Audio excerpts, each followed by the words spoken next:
മാന്യ പ്രേക്ഷകർക്ക് സ്വാഗതം. സ്ട്രെയിറ്റ് ലൈനിൽ ഇന്നത്തെ അതിഥി ഡോക്ടർ തോമസ് ഐസക്കാണ്. അദ്ദേഹത്തിനൊരു മുഖവരിയുടെ കാര്യമില്ല. കേരള രാഷ്ട്രീയത്തിൽ നിറഞ്ഞു നിൽക്കുന്ന വ്യക്തിത്വം, CPM-ൻ്റെ കേന്ദ്ര കമ്മിറ്റി അംഗം, മുൻ ധനകാര്യമന്ത്രി, പ്രത്യേകിച്ച് പാർട്ടിയുടെ സൈദ്ധാന്തിക കാര്യങ്ങളിലടക്കം വളരെ ശക്തമായി ഇടപെടുന്ന ആൾ. LDF കേരളത്തിൽ തദ്ദേശ സ്വയംഭരണ സ്ഥാപനങ്ങളിൽ വലിയ മുന്നേറ്റം നടത്തിയ സാഹചര്യത്തിലാണ് ഈ തെരഞ്ഞെടുപ്പിൻ്റെ പശ്ചാത്തലത്തിലാണ് ഈ അഭിമുഖം നടക്കുന്നത്. ഡോക്ടർ തോമസ് ഐസക് അതേക്കുറിച്ച് തുറന്ന് സംസാരിക്കുമെന്ന് പ്രതീക്ഷിക്കുന്നു. ഡോക്ടർ തോമസ് ഐസക്കിന് സ്ട്രെയിറ്റ് ലൈനിലേക്ക് സ്വാഗതം. അപ്പോൾ UDF കാലാകാലങ്ങളായിട്ട് നടത്തിയിരുന്നൊരു ആക്ഷേപം 2006 ശേഷം നടന്ന 6 തെരഞ്ഞെടുപ്പുകളിലും LDF വിജയിച്ചില്ല. LDF-ൻ്റെ ഒരു ജനകീയ ബേസ് പോയിക്കൊണ്ടിരിക്കുകയാണ്. ഇനി BJP SNDP അങ്ങനെ ഒരു സഖ്യം കൂടി വരുന്നതോടെ ഇത് പാടെ അങ്ങ് തകർന്നു പോകും. അപ്പോൾ അങ്ങനെ ഒരു എന്താ പറയുക ഒരു നിർണായക ഘട്ടത്തിലാണ് ഈ തെരഞ്ഞെടുപ്പ് കാണുന്നത്. പക്ഷെ അതിൽ വിജയിച്ച് LDF മുന്നേറ്റം നടത്തിയിരിക്കുകയാണ്. എങ്ങനെയാണ് ഈ വിജയത്തെ താങ്കൾ വിലയിരുത്തുന്നത്?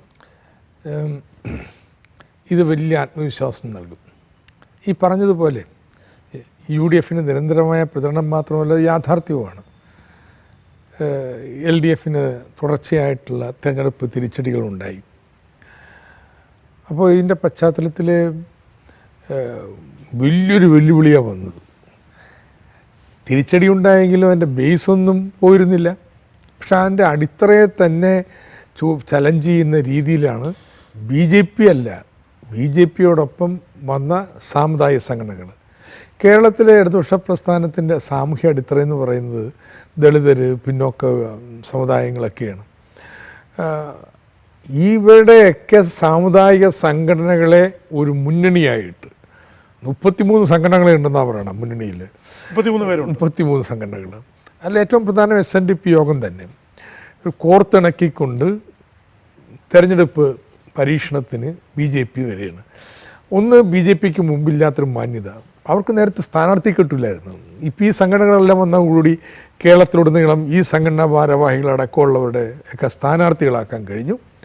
2, എന്തുവന്നാലും ഈ സമുദായ സംഘടനകൾക്ക് സ്വാധീനമില്ല സമൂഹത്തിനുള്ളിൽ.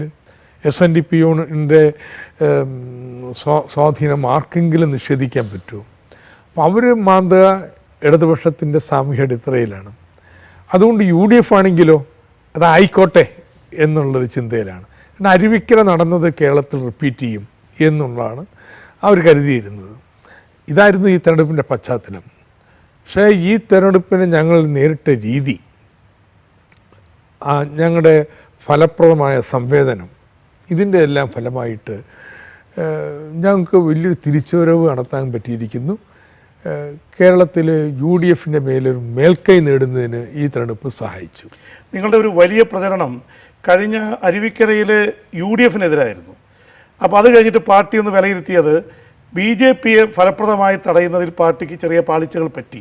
അപ്പോൾ ആ സാഹചര്യത്തിൽ ഇനി BJP-യുടെ ഇതിനെ തടയുന്ന തരത്തിലുള്ള പ്രചരണം ഉണ്ടാവണം.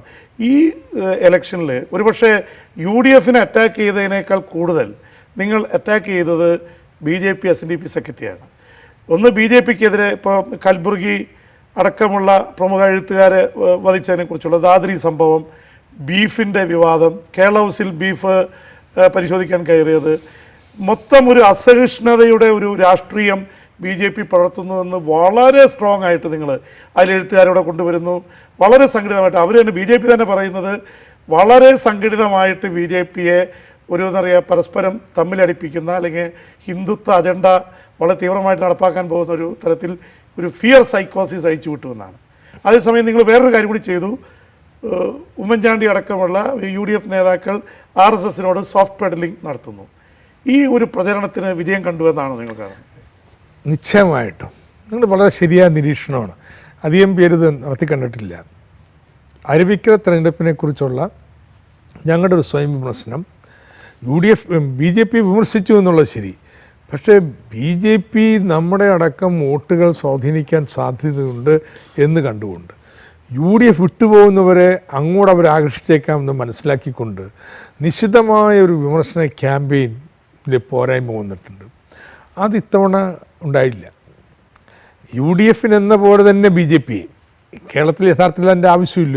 UDF ആണല്ലോ മെയിൻ ശക്തി. പക്ഷേ UDFനെ ഒരു സംശയവും വേണ്ട, വിമർശനത്തിൽ നിന്നും കുറവ് വരുത്തിയിട്ടില്ല. പക്ഷേ BJPയെ രൂക്ഷമായി കടന്നാക്രമിച്ചു.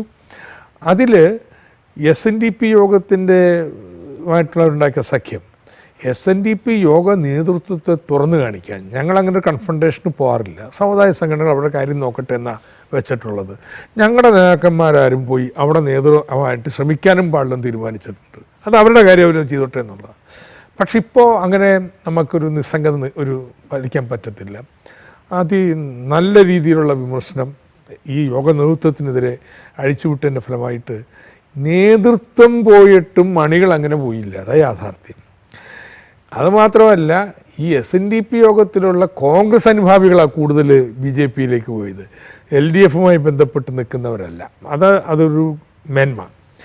രണ്ടാമത്തത്, കോൺഗ്രസ്സിനെതിരായിട്ടുള്ള വിമർശനം BJPയെ വിമർശിക്കുക. BJP SNDP ബാന്ധവത്തെ കോൺഗ്രസ് പ്രോത്സാഹിപ്പിക്കുന്നു. കേരളത്തിൽ BJP വളർന്നാലും കുഴപ്പമില്ല, തങ്ങളുടെ ഭരണം ഒരു രണ്ടാം ഊഴം കൂടി കിട്ടിയാൽ മതി എന്നുള്ളതാണ് ഉമ്മൻചാണ്ടിയുടെ സമീപനം ഉണ്ടായിരുന്നത്. അത് ശക്തമായിട്ട് തുറന്നു കാണിച്ചപ്പോൾ മതന്യൂനപക്ഷങ്ങൾ, ഞങ്ങളുടെ സ്വാധീനം വളരെ താരതമ്യേന കുറവാണ്, അവരിൽ ഒരു വിഭാഗം പ്രകടമായ മമത കാണിച്ചു. ഇപ്പോൾ മനസ്സിലാക്കുന്ന മമത മാത്രമല്ല, അവരുടെ വോട്ടും വന്നിട്ടുണ്ട്. പ്രത്യേകിച്ച് ലീഗിൻ്റെ അതിശക്തമായ സ്വാധീന മേഖലയ്ക്ക് പുറത്തുള്ള മുസ്ലിം വിഭാഗങ്ങൾ, അല്ലെങ്കിൽ ലീഗല്ലാത്ത മുസ്ലിങ്ങൾ, മലപ്പുറത്ത് പോലും ലീഗല്ലാത്ത മുസ്ലിങ്ങൾ കോൺഗ്രസിനേക്കാൾ LDF ആണ് ഈ BJPയെ ചെറുക്കുന്നത് എന്നൊരു നിലപാടിലേക്ക് വന്നു. അത് ഞങ്ങൾക്ക് പ്ലസ്സായിട്ട് മാറിയിട്ടുണ്ട്. മൂന്നാമത്തത്, ഈ പ്രചാരണങ്ങൾ ഇവിടെ ഒരു LDF ദുർബലപ്പെട്ടാൽ പിന്നെ ആ സ്ഥാനത്ത് BJPയാണ്. അപ്പോൾ LDFനോട് പല വിധത്തിൽ അകന്ന് പോയിക്കൊണ്ടിരുന്ന ബുദ്ധിജീവികൾ, സാംസ്കാരിക പ്രവർത്തകർ, അവരും ഈ അപകടം തിരിച്ചറിഞ്ഞു. അതുകൊണ്ട് വിമർശനങ്ങളൊക്കെ ഇടതുപക്ഷത്തെക്കുറിച്ച് അവർക്ക് പലതുമുണ്ടെങ്കിലും അവർ ആവേശപൂർവം ഈ കാര്യങ്ങൾ ഇടപെടാൻ തുടങ്ങി. അത് സോഷ്യൽ മീഡിയ നോക്കിയാൽ മനസ്സിലാക്കാൻ പറ്റും. ഞങ്ങൾ സംഘടിപ്പിച്ച സാംസ്കാരിക സെമിനാറുകൾ നോക്കിയാൽ പങ്കെടുത്തവരുടെ എണ്ണവും ആളുകളെയും നോക്കിയാൽ നമുക്ക് മനസ്സിലാക്കാൻ പറ്റും. അപ്പോൾ ഈ ക്യാമ്പയിൻ വളരെ ഫലപ്രദമായിരുന്നു. മുഖ്യമന്ത്രി ഇന്ന് നടത്തിയ ഒരു പ്രസ് കോൺഫറൻസിൽ പറഞ്ഞത്, കഴിഞ്ഞ LDF സർക്കാർ ഭരിക്കുമ്പോഴാണ് കഴിഞ്ഞ പഞ്ചായത്ത് തിരഞ്ഞെടുപ്പ് നടന്നത്. അതിൽ 70% സീറ്റുകളിൽ UDF ആണ് ജയിച്ചത്. അപ്പോൾ ഭരിക്കുന്ന കക്ഷിക്കെതിരെ ഒരു വികാരം ഉണ്ടാവുക പതിവാണ്. ആ തരത്തിലുള്ള ഒരു വിജയം ഇത്തവണ UDF ഏത് തരത്തിൽ വിജയിച്ച് 70% സീറ്റ് നേടി, ആ തരത്തിലുള്ള വിജയം LDFന് ഉണ്ടായിട്ടില്ല. അപ്പോൾ ആ തരത്തിൽ നോക്കുമ്പോൾ മാത്രമല്ല, UDF എല്ലാ കാലത്തും ഈ തദ്ദേശ സ്വയംഭരണ തെരഞ്ഞെടുപ്പിൽ പിന്നോട്ട് പോവുകയാണ് പതിവ്. കഴിഞ്ഞ തവണ മാത്രമാണ് UDFന് ഒരു നേട്ടം ഉണ്ടാക്കാൻ കഴിഞ്ഞത്. കഴിഞ്ഞ 15 വർഷം എടുത്താൽ 2010 മാത്രമാണ് UDF വിജയിച്ചിട്ടുള്ളത്. ഈ വിമത ശല്യം അടക്കമുള്ള ഒരുപാട് പ്രശ്നങ്ങൾ സ്വാഭാവികമായിട്ടും കോൺഗ്രസ്സിന് അല്ലെങ്കിൽ UDFന് മുന്നോട്ട് പോകാൻ പറ്റാതെ. അപ്പോൾ അതുകൊണ്ട് ഇതിനെ അങ്ങ് അത്രയും വലിയൊരു പർവ്വതീകരിച്ച് കാണേണ്ട കാര്യമില്ല എന്നുള്ള രീതിയിലൊരു നിഗമനം ഉണ്ടായി. അദ്ദേഹം തന്നെയാണ് പറഞ്ഞുകൊണ്ടിരുന്നത് നിരന്തരം, കഴിഞ്ഞൊരു പതിറ്റാണ്ടിൽ LDF തുടർച്ചയായിട്ട് പരാജയങ്ങൾ ഏറ്റുവാങ്ങിയാണ്. അതിൻ്റെ അടിസ്ഥാനത്തിൽ ഇവിടെയും പരാജയമായിരിക്കുമെന്ന് പറഞ്ഞത് നമ്മളല്ല, അദ്ദേഹം തന്നെയാണ് പറഞ്ഞുകൊണ്ടിരുന്നത്. അതുകൊണ്ടാണ് ഇപ്പോൾ അദ്ദേഹത്തിന് അതിനു മുമ്പുള്ള ചരിത്രത്തിലേക്ക് പോകേണ്ടി വന്നിട്ടുള്ളത്. 2010 അപേക്ഷിച്ച് LDF വളരെ ശ്രദ്ധേയമായ മുന്നേറ്റം ഉണ്ടാക്കിയിട്ടുള്ളത്. അന്ന് 30% ഗ്രാമപഞ്ചായത്ത് LDFനുള്ളൂ എന്നാണ് UDF നിരന്തരമായി പറഞ്ഞുകൊണ്ടിരിക്കുന്നത്. എൻ്റെ കണക്കിൽ 30-35% ഇടയ്ക്കാണ് വരുന്നത്. അതിപ്പോൾ 60-65% മാറിയിട്ടുണ്ട്. UDFൻ്റെ 70% പോയിട്ടില്ല, പക്ഷെ 60-65%. അപ്പോൾ ശ്രദ്ധേയമായ ഒരു മേൽക്കൈ നേടിയിട്ടുണ്ട്. UDF തകർത്തു എന്നോ UDFൻ്റെ അടിത്തറയംഗം പോയിന്നോ ഒന്നും ഞാൻ പറയുന്നില്ല. പക്ഷേ വളരെ ശക്തമായിട്ടുള്ള പ്രഹരം UDFനെ ഏൽപ്പിച്ചു. അതിലേറെ പ്രധാനപ്പെട്ടത് ഈ ജാതി സംഘടനകളെ കൂട്ടുപിടിച്ചുകൊണ്ട് LDFൻ്റെ ബേസിലേക്ക് കയറാം എന്നുള്ള BJPയുടെ തന്ത്രം, അത് കേരളത്തിൽ നടക്കില്ല, പരീക്ഷണം കേരളത്തിൽ വിജയിക്കില്ല എന്ന് ഈ തെരഞ്ഞെടുപ്പ് തെളിയിച്ചു. അല്ല, ആ തരത്തിൽ തീർത്തും പറയാൻ പറ്റും. കാരണം ഇപ്പോൾ തിരുവനന്തപുരം പോലുള്ളൊരു സ്ഥലത്ത് കോർപ്പറേഷനിൽ അവർ 35 സ്ഥലത്ത് വിജയിക്കുകയും 21 സ്ഥലത്ത് 2ാം സ്ഥാനത്ത് വരികയും ചെയ്തു. അത് നൽകുന്നൊരു മെസ്സേജ്. ഇപ്പോൾ തിരുവനന്തപുരം, പാലക്കാട് അവർ 1ാമത്തെ കക്ഷിയായിട്ട് മാറി. ഈ പാലക്കാട്, തിരുവനന്തപുരം, കാസർഗോഡ് ജില്ലകളായിരുന്നു അവരുടെ പോക്കറ്റ്സ് ആയിരുന്നത്. ഇപ്പോൾ മിക്കവാറും സ്ഥലങ്ങളിലൊക്കെ അവർക്ക് അക്കൗണ്ട് തുറക്കാൻ പറ്റി. ഇത് നൽകുന്നൊരു സൂചന. ഇപ്പോൾ അവർ പറയുന്നത് BJPയും SNDPയും തമ്മിൽ ഒരു സിങ്ക്രണൈസ് ചെയ്യാനുള്ള സമയം കിട്ടിയില്ല എന്നുള്ളതാണ് അവർ പറയുന്നത്. അപ്പോൾ എന്നിട്ടും ഈ തരത്തിൽ ഇത് ചെയ്യാൻ സാധിച്ചപ്പോൾ BJPയുടെ ഒരു വളർച്ചയെ അങ്ങനെ കുറച്ച് കാണാൻ പറ്റുമോ? BJP ഇന്ത്യ ഭരിക്കുന്ന രാഷ്ട്രീയ പാർട്ടിയാണ്. അതുകൊണ്ട് തന്നെ കേരളത്തിൽ അവിടെ സ്വാധീനം വർദ്ധിപ്പിക്കുന്നതിന് അധികാരത്തെ ഉപയോഗപ്പെടുത്താൻ പറ്റും എന്ന് മാത്രമല്ല, BJP കഴിഞ്ഞ ദശകത്തിനിടയിൽ കേരളത്തിൽ സ്വാധീനം വർദ്ധിപ്പിച്ചിട്ടുണ്ട്. അതുകൊണ്ടാണല്ലോ ഞങ്ങളിത് ജാഗ്രത പുലർത്തേണ്ടി വരുന്നത്. പക്ഷെ അത് പർവ്വതീകരിച്ച് കാണണ്ട. BJP ഒരു 3ാം ശക്തി എന്ന് പോലും പറയാൻ പറ്റില്ല. വളരെ വളരെ ഡിസ്റ്റൻറ്റ് 3ാമത്തെ സ്ഥാനമേ ഉള്ളൂ. ഇപ്പോൾ BJPക്ക് കേരളത്തിൽ കഴിഞ്ഞ ലോക്സഭാ തെരഞ്ഞെടുപ്പിൽ ജെയിംസ് പറ ഒരു 12% വോട്ടുണ്ടായല്ലോ. ഇപ്പോൾ ഗ്രാമപഞ്ചായത്തിലെ വാർഡുകളിൽ 5% കിട്ടിയിട്ടുള്ളൂ. മുനിസിപ്പൽ കോർപ്പറേഷൻ വാർഡുകളിൽ 7% കിട്ടിയിട്ടുള്ളത്. അപ്പോൾ BJPയുടെ ഈ SNDPയും ഈ സമുദായ സംഘടനകളെല്ലാം കൂട്ടുപിടിച്ചിട്ടും അവരുടെ കഴിഞ്ഞ ലോക്സഭയിൽ കിട്ടിയ വോട്ടിന് ആനുപാതികമായിട്ട് അവർക്ക് സീറ്റ് ഗ്രാമപഞ്ചായത്ത് തലത്തിൽ പോലും നേടാൻ കഴിഞ്ഞിട്ടില്ല. വോട്ടിംഗ് ശതമാനത്തിൻ്റെ കണക്ക് വരാനിരിക്കുന്നുള്ളൂ. എൻ്റെ ഒരു പ്രാഥമിക നിഗമനം അത് 12% മറ്റോ കൂടുമെന്നല്ല, അതിനപ്പുറത്തേക്ക് പോകത്തില്ല. അത് ഇത്രയും സാമുദായ സംഘടനകളെ കൂട്ടുപിടിച്ച ശേഷം. അതുകൊണ്ട് ഞാൻ പറയാം, BJPയുടെ ശക്തി കേരളത്തിൽ ഗണ്യമായിട്ട് ഈ തെരഞ്ഞെടുപ്പിൽ വർദ്ധിച്ചു എന്ന് പറയുന്നത് ഒരു പ്രചരണം മാത്രമാണ്. യഥാർത്ഥത്തിൽ നോക്കിയാൽ കഴിഞ്ഞ ലോക്സഭാ തെരഞ്ഞെടുപ്പിൻ്റെ അപ്പുറത്തേക്ക് അവർക്ക് പോകാൻ കഴിഞ്ഞിട്ടില്ല. അതുപോലെ തന്നെ ഇപ്പോൾ എന്തൊക്കെ പറഞ്ഞാലും UDF ഒരുപാട് പ്രശ്നങ്ങളിൽ പെട്ട് കിടക്കുന്ന അവസ്ഥയിലാണ് ഈ ഇലക്ഷൻ നടക്കുന്നത്. പക്ഷെ അവരുടെ പരമ്പരാഗത ജില്ലകളൊക്കെ അവർ പരീക്ഷിച്ചു. ഇപ്പോൾ ജില്ലാ പഞ്ചായത്തിൽ 7 ജില്ലകളിൽ LDFും 6 ജില്ലകളിൽ UDF ആണ് ജയിച്ചിരിക്കുന്നത്.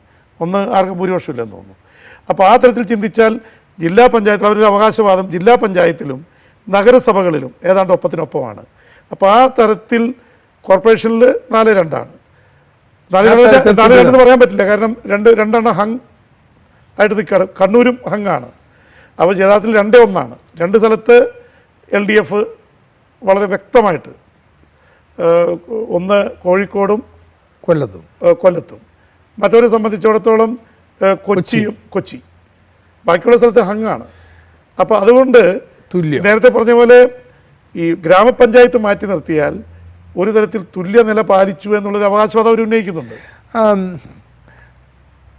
7-7 തന്നെ ഇരുന്നോട്ടെ, ഈ ഹങ്ങും മാറ്റിക്കോ, അതും കൊടുത്തേക്ക് UDFന്.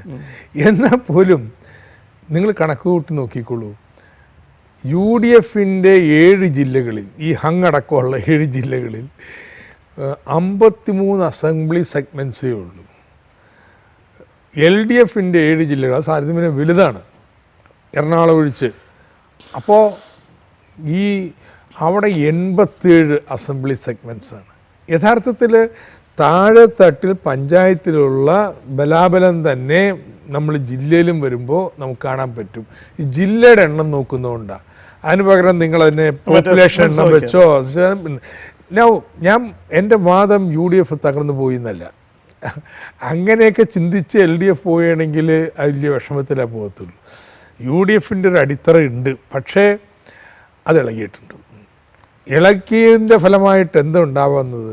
UDFനുള്ളിൽ ഭിന്നിപ്പുകൾ ഉണ്ടാവുന്നു. ഞങ്ങൾ ഇപ്പോൾ അട്ടിമറിച്ച് വേറെ സർക്കാർ ഉണ്ട് അങ്ങനെയൊന്നുമല്ല. പക്ഷേ RSPയിൽ പുനർചിന്തനം ഉണ്ടാവില്ലേ? അവിടെ പരിപൂർണമായിട്ട് തുടച്ചു നീക്കപ്പെടുമ്പോൾ ജനതാദളിലുണ്ടാവില്ലേ? വീരേന്ദ്രകുമാറിനും എല്ലാം അവർക്ക് കഴിഞ്ഞ കിട്ടിയതിൻ്റെ പാതിയിൽ താഴെ മാത്രം സീറ്റുകൾ ഇപ്പോൾ ജയിച്ചിട്ടുള്ളൂ. 300 ചില സീറ്റുണ്ട്, ഇപ്പോൾ 53 സീറ്റോ 54 സീറ്റോ ഇട്ട് ചുരുങ്ങി. അപ്പോൾ ആ പാർട്ടികൾ കേരള കോൺഗ്രസിനുള്ളിൽ ചേരിതിരിവുണ്ടാവില്ല നിങ്ങൾ കരുതുന്നുണ്ടോ? മാണിക്ക് LDF സ്ഥാനമില്ല, പക്ഷേ കേരള കോൺഗ്രസ്സിൽ ചില വിഭാഗങ്ങൾ LDFനോടൊപ്പം നേരത്തെ ഉണ്ടായിരുന്നതല്ലേ. ഞങ്ങളതുകൊണ്ട് അങ്ങനെ ഒരു ചേരിതിരിവ് വരുമ്പോൾ അത് നിശ്ചയമായിട്ടും ഞങ്ങൾ. അപ്പോൾ യഥാർത്ഥത്തിൽ ജനതാദളിനെയും RSPയെയും കേരള കോൺഗ്രസിനെയൊക്കെ ക്ഷണിക്കാൻ ഇടതുപക്ഷം ക്ഷണിച്ചല്ലോ. ഇന്ന് തന്നെ നിങ്ങൾ ജനതാദളിനും RSPയെ സംബന്ധിച്ചിടത്തോളം അവർ LDFിലേക്ക് തിരിച്ചു വരണം എന്ന് പരസ്യമായിട്ട് പറഞ്ഞിട്ടുള്ളതാണ്. ഈ തിരഞ്ഞെടുപ്പ് കഴിഞ്ഞിട്ടും പറഞ്ഞിട്ടുള്ള കാര്യമാണ്. കേരള കോൺഗ്രസ്, മാണി അടക്കമുള്ള കേരള കോൺഗ്രസിനെ കുറിച്ച് LDFിലേക്ക് ഇല്ല എന്ന് വൈക്കം വിശ്വൻ പ്രസ്താവിച്ച് കഴിഞ്ഞതാണ്. പക്ഷേ അതിനർത്ഥം കേരള കോൺഗ്രസ് സ്ഥാനം നിന്നല്ല. കേരള കോൺഗ്രസ് ഒരു വിഭാഗം ഇപ്പം തന്നെ മാണി രാജിവെക്കണമെന്ന് അഭിപ്രായമുള്ളവരല്ലേ. സോ ഈ തെരഞ്ഞെടുപ്പ് UDF തകർന്നില്ലെങ്കിലും ഇപ്പം തകർന്നിട്ടില്ലെങ്കിലും അതിനെ ദുർബലപ്പെടുത്തുന്ന ഒരുപാട് ടെൻഡൻസീസിന്, പ്രവണതകൾക്ക് ഇത് തുടക്കം കുറിക്കും എന്നാണ് ഞങ്ങൾ കരുതുന്നത്. നിങ്ങൾ ഇപ്പോൾ KM മാണിക്കെതിരെ ഉയർത്തിക്കൊണ്ടുവന്ന ആരോപണങ്ങൾ പ്രധാനമായിട്ട് ഏൽക്കേണ്ടിയിരുന്ന 2 ജില്ല എന്ന് പറയുന്നത് കോട്ടയം, ഇടുക്കിയായിരുന്നു. പക്ഷേ കോട്ടയത്തും ഇടുക്കിയിലും UDF അവരുടെ കോട്ട ഭദ്രമായി നിലനിർത്തുകയും പാലയിൽ KM മാണി നല്ല മുന്നേറ്റം നടത്തുകയും ചെയ്തിരിക്കുക. അപ്പോൾ അത് ഒരു തരത്തിൽ മാണിയെ കോൺട്ര ചെയ്യാൻ നടത്തിയ ഒരു നീക്കം അവിടുത്തെ ആൾക്കാരെ മാണിക്ക് അനുകൂലമായി കൺസോൾട്ടേറ്റ് ചെയ്യിപ്പിച്ചു എന്നൊരു വാദം ഉയർത്തിയാൽ ഈ പ്രദേശത്ത് മാത്രമല്ല കേരളം മുഴുവനും അത് ക്യാമ്പയിൻ ചെയ്തിട്ടുണ്ട്. UDFിൻ്റെ അഴിമതിയുടെ പ്രതീകമായിട്ടത് മാറി. അത് ഗുണം ചെയ്തിട്ടുണ്ട് എന്നുള്ളതാണ്. UDFിനെ ജനങ്ങൾ അകറ്റി എന്നുള്ളതാണ് മൊത്തത്തിൽ കേരളം നോക്കിയത്. കോട്ടയം, ഇടുക്കിയൊക്കെ കേരള കോൺഗ്രസിന്റെ ശക്തി കേന്ദ്രങ്ങളാണ്. അത് കൂടുതൽ പരിശോധിക്കേണ്ടുന്നൊരു കാര്യമാണ്. എങ്ങനെയാണ് ഈ റബ്ബർ മേഖലയിൽ, എനിക്ക് ഉത്തരവില്ല, റബ്ബർ മേഖലയിൽ ഇത്രയേറെ എന്താ സർക്കാർ ചെയ്തത്? നത്തിങ്. എന്നിട്ടും ഇത്ര ഏറെ സ്വാധീനം തുടർന്ന് നിലനിർത്താൻ കഴിഞ്ഞത് എങ്ങനെ എന്നുള്ളത് പരിശോധനയ്ക്ക് വിധേയമാക്കേണ്ടതാണ്. പൊതുവെ മതന്യൂനപക്ഷങ്ങൾക്ക്, പ്രത്യേകിച്ച് തീരദേശത്തും എല്ലാം വന്നിരിക്കുന്ന ഒരു മാറ്റം, അതിനനുസൃതമായിട്ട് അവിടെ എന്തുകൊണ്ട് വന്നില്ല എന്നുള്ളത് പരിശോധിക്കപ്പെടേണ്ടുന്ന കാര്യമാണ്. അപ്പോൾ അതിനൊക്കെ വിശദീകരണം എനിക്കില്ല. നിങ്ങൾ പറഞ്ഞ സമയം പാർട്ടിയുടെ സംസ്ഥാന സമ്മേളനങ്ങളിൽ ഞാൻ ഏതാണ്ട് ഒരുപാട് സമ്മേളനം കവർ ചെയ്തിട്ടുണ്ട്. ഒരു 85 കാലഘട്ടം മുതൽ എല്ലാ സമ്മേളനത്തിലും പറയും ന്യൂനപക്ഷങ്ങളിലേക്ക് നമുക്ക് വേണ്ടത്ര കടന്നു ചെല്ലാൻ പറ്റുന്നില്ല, ന്യൂനപക്ഷങ്ങളുടെ മെമ്പർഷിപ്പ് കൂട്ടണം, അവർക്ക് വേരോട്ടം ഉണ്ടാക്കണം. ഇവിടുത്തെ പ്രധാന ന്യൂനപക്ഷം എന്ന് പറഞ്ഞാൽ ക്രിസ്ത്യൻ മുസ്ലിം കമ്മ്യൂണിറ്റീസാണ്. ഇപ്പോഴും ആ തരത്തിൽ കടന്നു ചെല്ലാൻ പാർട്ടിക്ക് കഴിയുന്നില്ല എന്നൊരു ജെയിംസ് ഒന്ന് ചരിത്രത്തിലേക്ക് കുറച്ചുകൂടി പുറകോട്ട് പോവാ. 85 അഭിയുക്ത കമ്മ്യൂണിസ്റ്റ് പാർട്ടി 50കൾ അല്ല 40കളിൽ ആദ്യത്തെ കമ്മ്യൂണിസ്റ്റ് പാർട്ടി സെക്രട്ടറി ആരാ? തിരുവിതാംകൂറിൻ്റെ KV പത്രോസാണ്. രണ്ടാമത്തെ സെക്രട്ടറി ആരാ? പുനഃപ്രവര നടക്കുമ്പോൾ KC ജോർജാണ്. പിന്നെ സമരത്തിന് TV തോമസ്, സൈമൺ ആശാൻ, PT പൊന്നൂസ്, റോസമ്മ പൊന്നൂസ്, മറ്റേത് സമുദായത്തിലെന്ന പോലെ ക്രിസ്ത്യൻ സമുദായത്തിൽ നിന്നും ഇവിടെ കമ്മ്യൂണിസ്റ്റ് നേതാക്കൾ ഉണ്ടായിരുന്നു. എപ്പോഴാണ് ഇത് ഇടർച്ച വന്നതെന്നറിയോ? വിമോചന സമരത്തോടെയാണ്. വിമോചന സമരം ക്രിസ്ത്യൻ സമുദായത്തിൽ വലിയൊരു ഹാലിയിളക്കം സൃഷ്ടിച്ചു. ഈ ചെകുത്താന് സമമായി കമ്മ്യൂണിസ്റ്റുകാരൻ. അതിൻ്റെ അടിസ്ഥാനത്തിൽ അന്നുണ്ടായ ഇടർച്ച പിന്നെ പുനഃസ്ഥാപിക്കാൻ കഴിഞ്ഞിട്ടില്ല. ഇത് പള്ളിയൊരു എസ്റ്റാബ്ലിഷ്മെൻറ്റ് ആ രീതിയിലുള്ളൊരു കമ്മ്യൂണിസ്റ്റ് വിരോധം കുത്തിയിറക്കി. ഇപ്പുറത്തും മോശത്തരമുണ്ട്. മോശത്തരം വെച്ചിട്ടുണ്ടെങ്കിൽ ഈ റിലിജിയോസിറ്റി എന്ന് പറയുന്നതിനെ അത് കൃത്രിമോ കളിപ്പീരോ അല്ല, അത് യഥാർത്ഥമാണ്. അത് അവർ റിലീജിയസ് ആയിട്ടുള്ള ആൾ ആത്മാർത്ഥമായിട്ട് അത് ഫീൽ ചെയ്യുന്നുണ്ട് എന്നുള്ളതിനെ പൂർണ്ണമായി അംഗീകരിക്കാതെ അതൊരു യുക്തിവാദിയുടെ സമീപനത്തിൽ പോയിട്ടുണ്ടെങ്കിൽ അവരോട് സംവദിക്കാൻ കഴിയില്ല. അപ്പോൾ ഇന്നാണെങ്കിൽ അങ്ങനെ ഒരു സംവാദത്തിൻ്റെ ഒരു പുതിയ തലം തുറക്കപ്പെടുന്നുണ്ട്. ഒന്ന്, ഇപ്പോൾ ഇന്നുള്ള ഈ രാഷ്ട്രീയക്കാർ ഇപ്പോൾ വന്നതാണ്, RSSൻ്റെ കടന്നുകയറ്റം, അതിൽ നടക്കുന്ന നിലപാട്. അതിലുപരി ഹോൾ ഫ്രാൻസിസ് മാർപ്പാപ്പ തുറന്നു വിട്ടിട്ടുള്ള പുതിയ ചിന്തകൾ, പ്രത്യേകിച്ച് ലത്തീൻ അമേരിക്കൻ രാജ്യങ്ങളുടെ സ്വാധീനത്തിൽ ഉയർന്നു വന്ന പണ്ട് കമ്മ്യൂണിസ്റ്റുകാരണം മൊഹ്റാനും ചൊല്ലുകയും ചെയ്യും, തെമ്മാടിക്കുഴിയെ വിളിക്കുകയും ചെയ്യും. പക്ഷേ ഇപ്പോൾ സ്വർഗത്തിൽ പോകാമെന്നാണ് ഇത് മാത്രമല്ല, നിങ്ങൾ ഏറ്റവും കൂടുതൽ ഇഷ്ടപ്പെടുന്ന ഷാവേസ് എല്ലാ ദിവസവും പള്ളിയിൽ പോയിരുന്ന ക്രിസ്ത്യാനിയായിരുന്നു. അപ്പോൾ ഇതൊക്കെ പുതിയ ചില വാതായനങ്ങൾ തുറക്കുന്നുണ്ട്. ഇപ്പോൾ സുവിശേഷത്തിൻ്റെ ആനന്ദം, ജോയ് ഓഫ് ദ ഗോസ്പൽ, അതിലൊരു 20 ഖണ്ഡികകൾ ഇന്നത്തെ ന്യൂ ലിബറൽ സമ്പദ് വ്യവസ്ഥയെക്കുറിച്ചുള്ള ഏത് ഇടതുപക്ഷ വിമർശനത്തിൻ്റെ അപ്പുറം പോകുന്നതാണ്. അത് കഴിഞ്ഞാൽ ഇപ്പോൾ വന്നിരിക്കുന്ന ലൗദാത്തോ സി വെറും പാരിസ്ഥിതിക തകർച്ച ഉണ്ടാവണമെന്നല്ല, ഈ പാരിസ്ഥിതിക തകർച്ചയും ഈ ലാഭത്തിനായുള്ള അനന്തമായ ആർത്തിയും ഉപഭോഗത്തിനായുള്ള ആർത്തിയും തമ്മിലുള്ള ബന്ധത്തെ അനാവരണം ചെയ്യുന്നുണ്ട്. സോ ഇത്തരത്തിലുള്ള ഒരുപാട് ചാലുകൾ തുറക്കപ്പെടുന്നുണ്ട്. അപ്പോൾ അതിന് പകരം നമ്മളിപ്പോൾ യാന്ത്രികമായിട്ട് ഈ പ്രശ്നങ്ങളെ സമീപിച്ച് അത് നമുക്കിന്ന് മെമ്പർഷിപ്പ് കൂട്ടിക്കളയാം, നമുക്ക് അല്ലെങ്കിൽ ഈ ബഹുജന സംഘടനയുടെ പ്രവർത്തനശൈലി പോയി ഇന്ന് കണ്ട് വർത്താനം പറയാം, അതൊന്നും തീരുന്നതല്ല. വലിയ രൂഢമൂലമായിട്ട് ക്രിസ്ത്യൻ സൈക്കോസിൽ ഇങ്ങനെ കടന്നുകൂടി. ലത്തീൻ അമേരിക്കയിൽ ഇങ്ങനെയായിരുന്നു. ലത്തീൻ അമേരിക്കയിൽ ഇവിടെ വിമോചനം നടന്ന കാലത്ത് തന്നെയാണ് ഗോട്ടിമാലയിലും ഫ്രഞ്ച് ഗയാനയിലുള്ള ഇടതുപക്ഷ സർക്കാരുകളെ ക്കെതിരായിട്ട് വിമോചന സമരം പള്ളി തന്നെ നയിച്ചത്, ഇവിടത്തെ പോലെ തന്നെ. പിന്നെ അത് ഈ വിമോചന സമരങ്ങളും കാര്യങ്ങളൊക്കെ പട്ടാള സർക്കാരിലേക്ക് വെച്ചു. ഈ പട്ടാള സർക്കാരിൻ്റെ സ്വേച്ഛാധിപത്യത്തിനെതിരായിട്ട് പള്ളി വന്നു. പിന്നെ ഉണ്ടായിരുന്ന ഗറില്ലകളാണ്, പിന്നെയാണ് ലിബറേഷൻ തിയോളജിയും കാര്യങ്ങളും. അപ്പോൾ പക്ഷേ കേരളത്തിൽ അങ്ങനെ ഒരു അനുഭവം ഇല്ല. നമ്മൾക്ക് പിന്നെ ഡിക്റ്റേറ്റർഷിപ്പിനെ എതിർക്കുന്ന കാര്യത്തിലേക്കൊന്നും പോയിട്ടില്ല. ഇവിടെയുള്ള പാർലമെൻ്ററി സിസ്റ്റത്തിനുള്ളിൽ ഉള്ള ഒരു ചതുരവടിയിലെ കാര്യങ്ങൾ പോകുന്നത്. അപ്പോൾ ഇതുകൊണ്ടാണ് ഇങ്ങനെയൊരു പശ്ചാത്തലമുണ്ട്. അപ്പോൾ ആ മതന്യൂനപക്ഷങ്ങളിൽ കിടക്കുന്നതിന് ഞങ്ങൾ കുറുക്കുവഴികൾ നോക്കിയിട്ടുണ്ട്. എന്നാൽ രണ്ട് സമുദായ പാർട്ടികളെ പിടിച്ചു കളയാം, അവരുടെ പാർട്ടിക്ക് മുസ്ലിം ലീഗാവാം അല്ലെങ്കിൽ ലീഗിൻ്റെ ഒരു കഷ്ണമാവാം. അതിങ്ങനെയുള്ള കുറുക്ക് വഴിയൊന്നും പോകുന്നത് വിപരീത ഫലം ഉണ്ടാക്കൂ എന്നുള്ളൊരു ധാരണയിൽ ഞങ്ങൾ എത്തിച്ചേർന്നു. അതിന് പകരം നല്ലൊരു സംവാദം വേണം. EMS ഉണ്ടായപ്പോൾ അതിനുള്ള പരിശ്രമങ്ങൾ നടന്നിട്ടുണ്ട്. ഇന്നിപ്പോൾ അന്തർദേശീയ തലത്തിലുള്ള പുതിയ ചിന്താഗതികളൊക്കെ അതിനൊക്കെയുള്ള അരങ്ങൊരുക്കുന്നുണ്ട്. അതുപോലെ തന്നെ CPM കഴിഞ്ഞ 6 തെരഞ്ഞെടുപ്പുകളിൽ തോറ്റേണ്ടത് പറഞ്ഞു.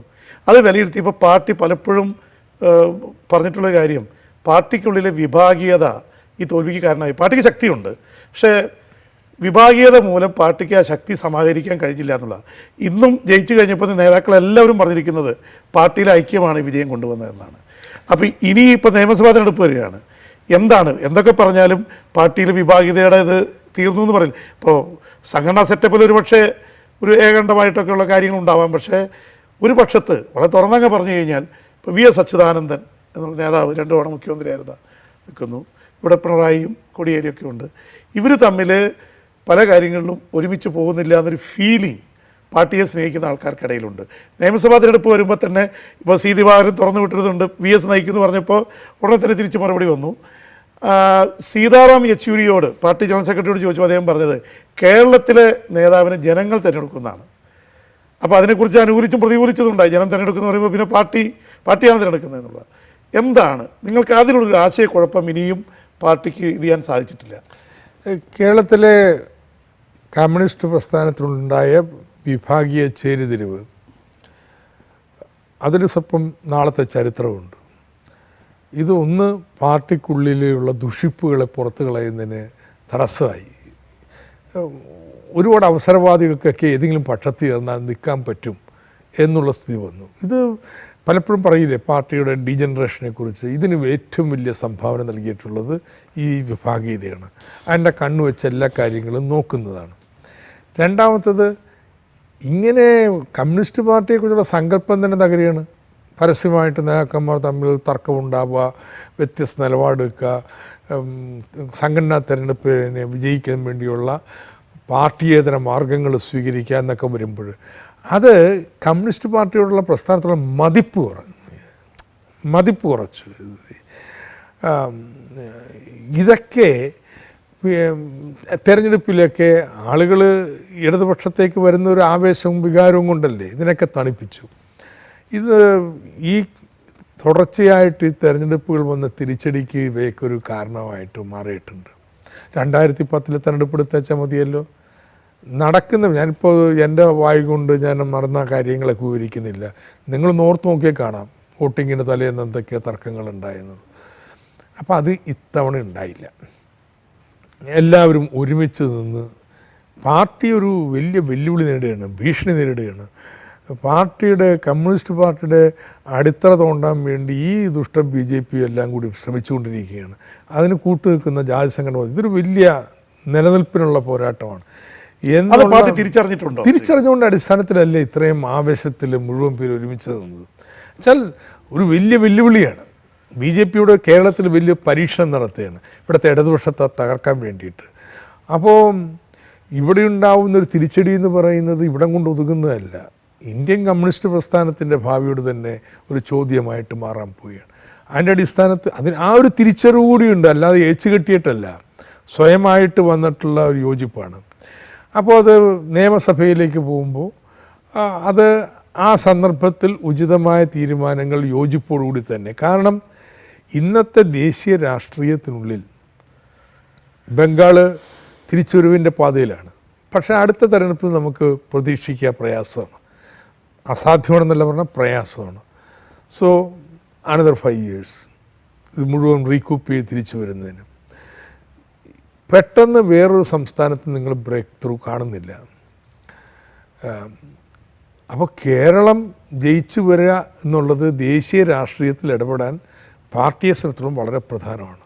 പാർട്ടി ശ്രമിക്കുന്നത് മറ്റ് ബഹുജന പാർട്ടികളെ, സോഷ്യലിസ്റ്റുകാരെ, ഈവൻ ഗ്രൂപ്പുകാരെ, ഈ വികസന പ്രവർത്തനങ്ങളൊക്കെ ഏർപ്പെടുന്നവരെ, സോഷ്യൽ മൂവ്മെൻറ്റ്സ്, അവരൊക്കെ അടക്കമുള്ള വളരെ വിശാലമായ, വേണമെങ്കിൽ നിങ്ങൾക്ക് റെയിൻബോ കോലീഷൻ എന്ന് വിളിക്കാം, അങ്ങനെ ഒന്നിനെ വളർത്തിയെടുക്കണം ഇന്ത്യയിൽ.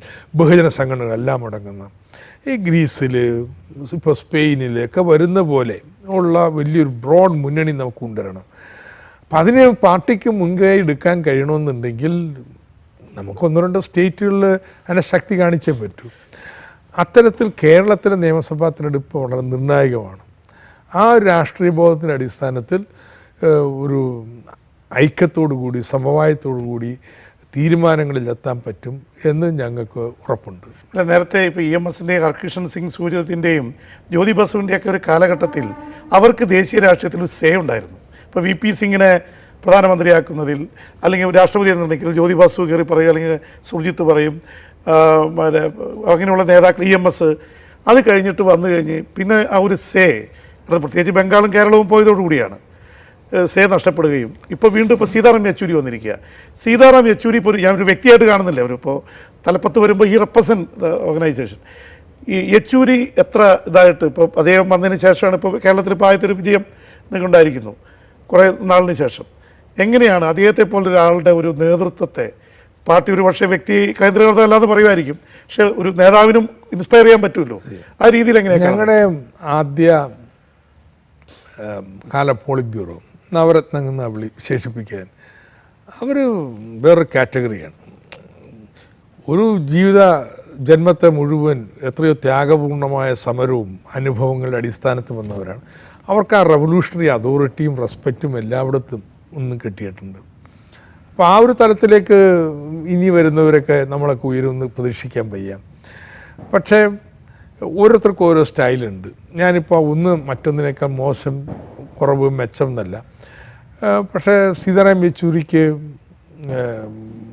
പുതിയ ജനറൽ സെക്രട്ടറി എന്ന നിലയിൽ മറ്റുള്ളവരോട്ടൊക്കെ തുറന്ന് സംവദിക്കുന്നതിനുള്ള പ്രത്യേക കഴിവുണ്ട്, കൈയെത്തിപ്പിടിക്കാനായിട്ട്. പ്രത്യേകിച്ച് വിശാലമായിട്ടുള്ള ഇടതുപക്ഷത്തിൻ്റെ ശക്തി വർദ്ധിപ്പിക്കുന്നതിനോടൊപ്പം തന്നെ പ്രധാനമാണ് ഞാൻ നേരത്തെ പറഞ്ഞ വളരെ വിശാലമായിട്ടുള്ള പുരോഗമന മുന്നണി എന്ന് പറയുന്നത്. അപ്പോൾ അതിന് എല്ലാ തരത്തിലുള്ള ആളുകളെയും കൂട്ടിയോജിപ്പിക്കാൻ പറ്റണം. അപ്പോൾ അതിലൊക്കെ മുൻകൈ എടുക്കാൻ പറ്റും എന്നുള്ള ഒരു വിശ്വാസമാണ് ഞങ്ങൾക്കുള്ളത്. അദ്ദേഹം ആ രീതിയിൽ ഇടപെടുന്നുമുണ്ട്. ഒരു ഇഷ്യൂ വന്നാൽ അതിൽ പ്രതികരിക്കുക, നിലപാടെടുക്കുക. കേരളത്തിൻ്റെ കാര്യത്തിലൊക്കെ അങ്ങനെ ഒരു നിലപാടെടുത്ത് ചെയ്യാൻ യെച്ചൂരിക്ക് കഴിയും. കേരളം ഇന്ത്യയിലെ ഏറ്റവും പ്രധാനപ്പെട്ട ഘടകമാണ്. അപ്പോൾ കേരളത്തിലെ കാര്യങ്ങൾ കേരളത്തിലാണ് തീരുമാനിച്ചു പോവുക. പക്ഷെ നിശ്ചയമായിട്ടും കേന്ദ്ര നേതൃത്വത്തിൻ്റെ സഹായം എല്ലാം കേരളത്തിലുണ്ടാവും. പക്ഷേ കേരളത്തിൽ ഉള്ള കാര്യങ്ങളെല്ലാം അവിടെ തീരുമാനിക്കുന്ന രീതി പണ്ടുമില്ല, ഇന്നുമില്ല. പക്ഷേ നിശ്ചയമായിട്ടും ഇവിടെ ഗൈഡൻസും എല്ലാം കേരളത്തിൽ. കഴിഞ്ഞ 2 തെരഞ്ഞെടുപ്പുകളിലും മുഖ്യമന്ത്രി സ്ഥാനാർത്ഥിയെക്കുറിച്ച് ഇത് വന്നപ്പോൾ കേന്ദ്രം ഇടപെടുന്ന അവസ്ഥ ഉണ്ടായ ഇല്ല. അത് കേരളത്തിൽ തീരുമാനമെടുക്കുന്നു, ചിലപ്പോൾ മാറ്റാൻ ആവശ്യപ്പെടുന്നു. അതൊക്കെ ഞങ്ങളുടെ പാർട്ടി സംഘടനാ തത്വങ്ങളിൽ ഉൾപ്പെട്ടതാണ്, ഈ ഡയറക്ഷൻ നൽകുക എന്നുള്ളത്. പക്ഷെ ഞാൻ പറഞ്ഞില്ലേ, ഇത് വലിയൊരു അനുഭവമാണ്. ഈ പഞ്ചായത്ത് തിരഞ്ഞെടുപ്പ് പാർട്ടിയിലെ വിഭാഗീയ താല്പര്യങ്ങൾ മാറ്റിവെച്ച് വിവാദങ്ങളില്ലാതെ ഒരുമിച്ച് ജനങ്ങളിലേക്ക് ഇറങ്ങിച്ചെന്ന് പ്രവർത്തിക്കുകയാണെങ്കിൽ എത്ര സ്വീകാര്യത വർദ്ധിക്കും എന്നുള്ളത് എല്ലാവർക്കും അനുഭവത്തിൽ നിന്ന് ബോധ്യപ്പെടുത്തിയിട്ടുള്ള ഒന്നാണ്. അപ്പോൾ ആ ഒരു സമീപനം നിയമസഭാ തിരഞ്ഞെടുപ്പിലേക്കും കൂടി കൊണ്ടുപോകാനായിട്ട് ഉള്ള പ്രയത്നം എല്ലാവരുടെ ഭാഗത്തുനിന്നും ഉണ്ടാകും.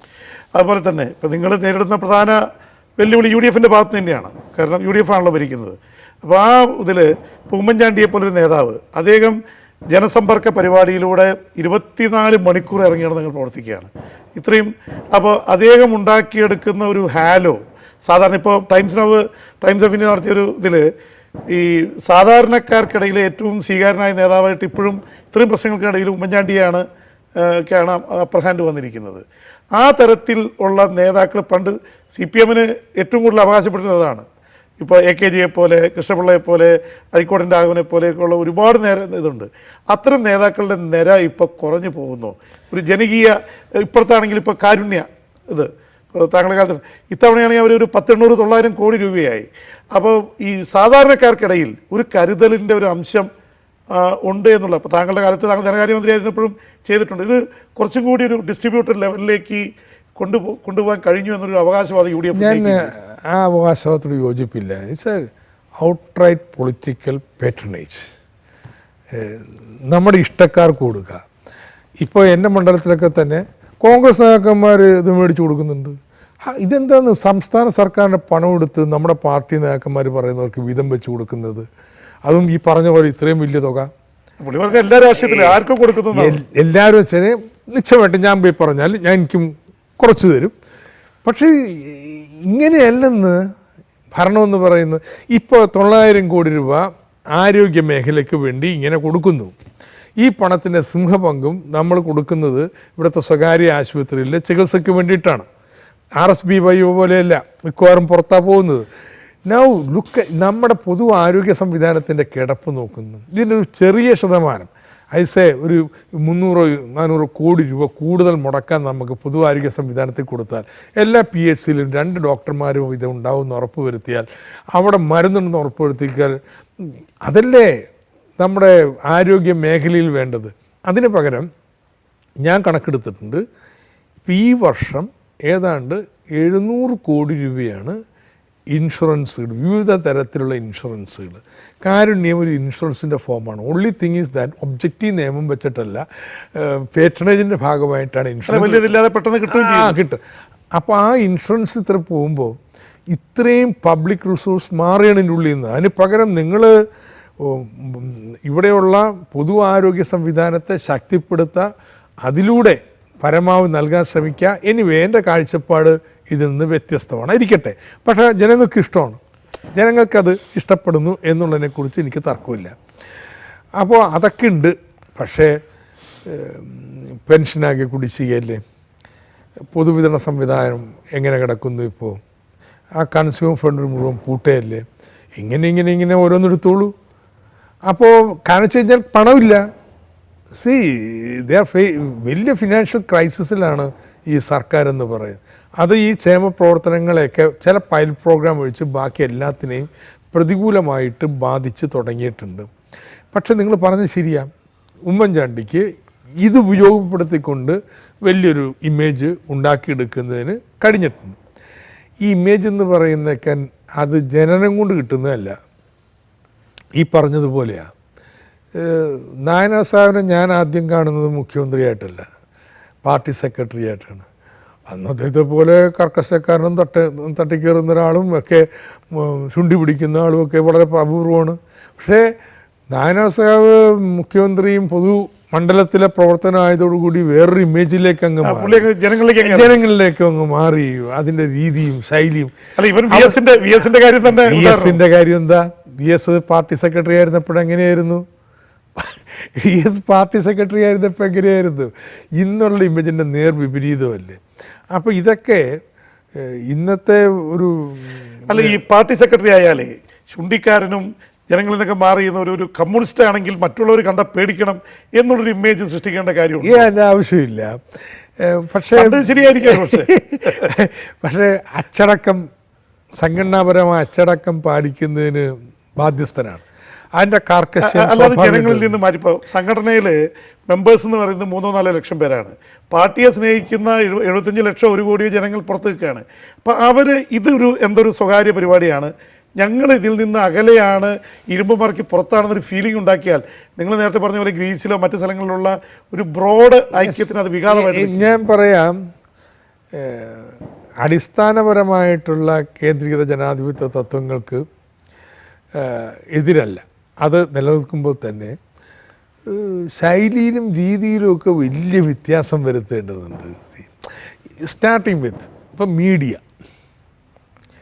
നമ്മളിപ്പോൾ ഇവിടെ ഒരു പൊതുയോഗത്തിൽ പ്രസംഗിക്കുമ്പോൾ മുമ്പിലിരിക്കുന്ന 100 പേരോടല്ല, കേരളത്തോടെ സംസാരിക്കുന്നത് തലയിലില്ലെങ്കിൽ നിങ്ങൾ ഭയങ്കര അബദ്ധങ്ങളിൽ പെടും. കേരളമല്ല, ലോകത്തെ മുഴുവൻ ആൾക്കാരെ ഞാൻ സാധാരണഗതിയിൽ നിങ്ങളുടെ പോസ്റ്റർ, നിങ്ങൾ എങ്ങനെ ബോഡി ലാംഗ്വേജ് ഒന്നും പ്രശ്നമല്ല, അത് നിങ്ങളുടെ സ്വകാര്യ. പക്ഷേ നിങ്ങളുടെ വിഷ്വൽ മീഡിയ വന്നിരിക്കുന്ന കാലത്ത് അതല്ല.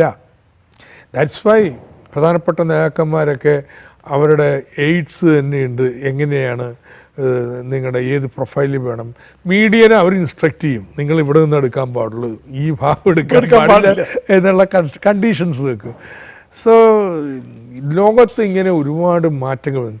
ഇനി പുതിയ ആളുകളാണെങ്കിലോ ഈ തലമുറയിൽ വിവരമെന്ന് പറയുന്നത് ഇനിയിപ്പോൾ സാധാരണക്കാർക്ക് പണ്ട് പാർട്ടി റിപ്പോർട്ടിങ്ങിലൂടെ കിട്ടിയിരുന്നുള്ളൂ. ഹോൾ പൊളിറ്റിക്കൽ എഡ്യൂക്കേഷൻ പാർട്ടിയിൽ നിന്ന് മുകളിൽ നിന്ന് താഴേക്ക് വരുന്ന റിപ്പോർട്ടിങ്ങും പഠനമാണ്. ഇന്നങ്ങനെയല്ല, ഹോൾ ഹൊറീസോണ്ടൽ ഇൻ്റർവെൻഷൻസാണ്, വിവരങ്ങൾ എല്ലാ സ്ഥലത്തു നിന്നും കിട്ടുകയാണ്. അപ്പോൾ ഇതൊക്കെ പുതിയൊരു കാലം, കാര്യങ്ങൾ കൂടുതൽ ട്രാൻസ്പാരൻ്റ് ആയി ഒളിച്ചു വയ്ക്കാൻ പറ്റില്ല. അപ്പോൾ അതുകൊണ്ട് ഇതൊക്കെ മനസ്സിലാക്കിക്കൊണ്ട് ശൈലിയിലും സംഘടനാ രീതികളിലുമൊക്കെ വലിയ വ്യത്യാസം വരുത്താൻ നമുക്ക് കഴിയണം. അതൊക്കെ വളരെ ശരിയാണ്, അതിനെനിക്ക് തർക്കമില്ല. അവസാനത്തെ ഒരു ചോദ്യം, ഈ CPM-നെ കുറിച്ച് എല്ലാ കാലത്തും UDF പറയുകയും ഇപ്പോൾ തന്നെ വളരെ ശക്തമായിട്ട് പ്രചരിപ്പിക്കുകയും ചെയ്ത കാര്യം, CPM-കാർ അല്ലെങ്കിൽ ഇടതുപക്ഷക്കാർ, കമ്മ്യൂണിസ്റ്റുകാർ വികസന വിരോധികളാണ്. വികസന വിരോധി എന്ന് വെച്ചാൽ ഇപ്പോൾ ഒരു പ്രധാനപ്പെട്ട ഒരു പ്രോജക്റ്റ് വരികയോ അത് വരുമ്പോൾ അതിനെതിരെ, ഇപ്പോൾ വിഴിഞ്ഞം വന്നപ്പോഴാണ് അത് അരുവിക്കരയിൽ ഫലപ്രദമായിട്ട് UDF യൂസ് ചെയ്യുകയും ചെയ്തിരുന്നു. വിഴിഞ്ഞം പദ്ധതിക്കെതിരെ ഭയങ്കരമായിട്ടുള്ള ബഹളമുണ്ടാക്കി ഇത് വന്നു. ഇപ്പോൾ ഇവിടെ വികസനം വന്നാൽ ഇതിന് ഇടങ്കോലിടുന്നവർ, ഇപ്പോൾ ഇവർ വന്നു. കൊച്ചി മെട്രോ, കണ്ണൂർ വിമാനത്താവളം ഇടതുപക്ഷത്തിൻ്റെ കാലത്ത് തുടങ്ങിയതാണ്, എന്നാൽ അത് ഫിനിഷ് ചെയ്യാൻ പോകുന്നു. ഒരുപാട് വലിയ പ്രോജക്റ്റുകൾ വരുന്നു. ഇപ്പോൾ 70% ഗ്രാമപഞ്ചായത്തുകളിൽ അവർ ഭരണത്തിലുണ്ടായിരുന്ന ഒരുപാട് വികസന പ്രവർത്തനങ്ങൾ നടത്താനായി. അങ്ങനെ കേരളത്തിൽ വികസനത്തിൻ്റെ ഒരു പ്രചാരകർ ഞങ്ങളാണ്, വികസന വിരോധികളാണ് CPM എന്നൊരു ഇമേജ് സൃഷ്ടിക്കാൻ. ഇതിലെങ്ങനെ നേടും? വികസന വിരോധികളെന്ന് പറയുന്നത് ശുദ്ധ അസംബന്ധമാണ്. വികസനം എന്ന് പറഞ്ഞാൽ സാമ്പത്തിക വളർച്ച മാത്രമല്ല, നേട്ടം സാധാരണക്കാർക്ക് കിട്ടുകയും വേണം. അത് ഈ കേരളത്തിൽ ഉണ്ടാക്കി കൊടുത്തത് ഇടതുപക്ഷമാണ്. നൗ അതൊക്കെ ഇങ്ങനെ റീഡിസ്ട്രിബ്യൂഷൻ, വിദ്യാഭ്യാസം, ആരോഗ്യം, ക്ഷേമം ഇതെല്ലാം കടത്തി കഴിയുമ്പോഴും ഉള്ളതല്ലേ പങ്കുവെക്കാൻ പറ്റൂ. നൗ ഇനി ഉൽപ്പാദനം വർദ്ധിപ്പിച്ചേ തീരും. സാധാരണഗതിയിലുള്ളൊരു ഫ്രെയിം വർക്ക് പറഞ്ഞാൽ ഇത്രയൊക്കെ ആകുമ്പോഴേക്കും നമുക്ക് ഒരു വിപ്ലവ സമൂഹത്തിലേക്ക് പോകാൻ പറ്റണം. ജനങ്ങളെല്ലാം സംഘടിപ്പിച്ചിരിക്കുന്നു. പക്ഷേ കേരളത്തിൽ മാത്രമേ ഈ നേട്ടം ഉണ്ടായിട്ടുള്ളൂ, പുറത്തുണ്ടായിട്ടില്ല. അതുകൊണ്ട് കേരളത്തിൽ ഇടതുപക്ഷത്തിനെ സംബന്ധിച്ചിടത്തോളം ഈ ഉൽപ്പാദനം വർദ്ധിപ്പിക്കുക കൂടി ഒരു പ്രധാനപ്പെട്ട കടമയായിട്ട് മാറുന്നു. അതുകൊണ്ടാണ് ജൈവ കൃഷിയിലേക്കൊക്കെ. അപ്പോൾ കൃഷി മാത്രമല്ല, ജൈവ കൃഷിയൊക്കെ നമ്മുടെ ചെറുകിട ഉൽപ്പാദനമാണ്. വൻകിട ഉൽപ്പാദനം, പുതിയ വ്യവസായങ്ങൾ, പുതിയ പശ്ചാത്തല സൗകര്യങ്ങൾ. നൗ ഇതെങ്ങനെ കൈവരിക്കും എന്നുള്ള ചോദ്യമുണ്ട്. ഇത് കൈവരിക്കണമെങ്കിൽ നിങ്ങളുടെ സംഘടനാ സ്വാതന്ത്ര്യവും കാര്യങ്ങളൊക്കെ അടിയറോക്കണം, സാധ്യമല്ല. 2, ഇത് സംഘടിക്കണമെങ്കിൽ സർക്കാർ ക്ഷേമച്ചെലവെല്ലാം കുറക്കണം, നോ, അതിന് നമ്മൾ തയ്യാറല്ല. 3, ഇത് ചെയ്യണമെന്നുണ്ടെങ്കിൽ ഈ ബഹുരാഷ്ട്ര കുത്തുകൾക്കും എല്ലാം എന്തും ചെയ്യാനുള്ള സ്വാതന്ത്ര്യം കൊടുക്കണം. നിങ്ങളുടെ ഭൂമി നെൽവയലൊക്കെ നികത്താം, നിങ്ങളുടെ ഭൂമി അവർക്ക് ഏതൊരു ഊഹക്കച്ചവടം, നോ. പക്ഷേ അപ്പോൾ അവർ വരണം. സോ അതിന് ലെഫ്റ്റ് ഓൾട്ടർനേറ്റീവ് വേണം വരുത്തുന്നതിന് വേണ്ടി. അപ്പോൾ ഞങ്ങൾ 1, ഇവിടെ പശ്ചാത്തല സൗകര്യങ്ങൾ ഗണ്യമായിട്ട് വർദ്ധിപ്പിക്കണം.